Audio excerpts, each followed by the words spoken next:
മലങ്കര യാക്കോബായ സുറിയാനി orthodox സഭയുടെ north America അതിഭദ്രാസനത്തിന് കീഴിലുള്ള Toronto മിസിസാഗയിലുള്ള Saint Peter's Yakobaya സുറിയാനി പള്ളിയിൽ പരിശുദ്ധ പാത്രിയർക്കീസ് ബാവയുടെ 12ാമത് മഹാസ്ഥാനാരോഹണ വാർഷികത്തോടനുബന്ധിച്ച് ശ്രേഷ്ഠ കാതോലിക്ക ആംബുൻ മോർ ബെസേലിയോസ് ജോസഫ് ബാബയുടെ മുഖ്യ കാർമ്മികത്വത്തിൽ വിശുദ്ധ കുർബാനയും പരിശുദ്ധ പാത്രിയർക്കീസ് ബാവായിക്ക് പ്രാർത്ഥനാ ആശംസകളും നേർന്നുകൊണ്ട് പ്രത്യേക സമ്മേളനവും നടത്തപ്പെട്ടു.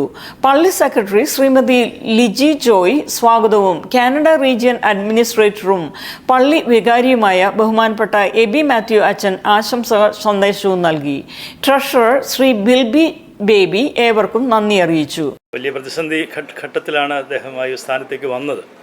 പക്ഷേ ആ പ്രതിസന്ധിയിൽ നിന്നും ഒളിച്ചോടാതെ അതിൻ്റെ മധ്യേ തന്നെ നിന്ന് ജനങ്ങൾക്ക് എന്ന് വെച്ചാൽ ക്രിസ്ത്യൻസിന് മാത്രമല്ല അദ്ദേഹം ഇടപെടൽ, അവിടെയുള്ള ഒരു യുദ്ധം വന്നാൽ, ഒരു ടെററിസ്റ്റ് ആക്രമണം വന്നാൽ അവിടെ ക്രിസ്ത്യാനികൾ മാത്രമല്ല ആക്രമിക്കപ്പെടുന്നത്, യഥാർത്ഥത്തിൽ മുസ്ലിം സഹോദരങ്ങൾക്കും അവിടെ പലപ്പോഴും വലിയ പ്രശ്നങ്ങൾ ഉണ്ടായിട്ടുണ്ട്.